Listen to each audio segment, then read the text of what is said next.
Barkada mo ko pa di, sa'yo mo ako pa di. Para isip ko, ano to, mas pinili niya tong demonyong ito kaysa sa kuya. Bukay sa'yo mo mangkiraray ako. Ay, manugwa yung lalaking niya na mayo ako. O yung sabi yung tanang nakakurukutsiyan itong bata niyang itong unya. Pero para yun man to sa'yo mo pa di. Si Arnold, bukay na maputi-puti na halangkaw. Durdinyil pa din niyang itsura. Harayon ka lamang doon pa di. I mean, harayon lamang ito sa'yo mo. Ako na masabi sa'yo mo pa di. Harayon to sa'yo mo. Daw agaro katikbalang na nakapajama. Bukay ni dahil lamang to maabot sa'yo mo pa di. Dahil lamang.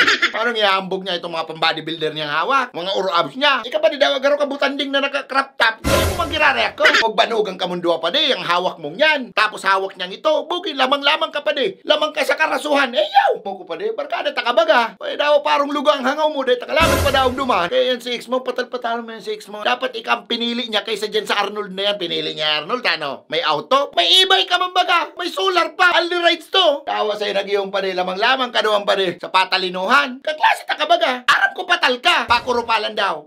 Mas kupal ka doon pa di. Dahil ka man pwedeng daw kung pa di pag itsura ang pinagurulayan. Gwapo lang siya. Pero mabuot ka. Eh mo ko pa di. Dahil ko lamay padawag ang barkada kong iniha. Padara ko lang pamulpog. Gusto rin ng pagurulayan ng padara ko lang pamulpog. Siya nang may dakulang dara-dara. Nakagirok man na sa imo. Okay, di daw. Agaro balat-balat na bulinaw lang yan. No. Dahil hindi na kayang gibuhon ni niya. Hindi kayang gibuhon.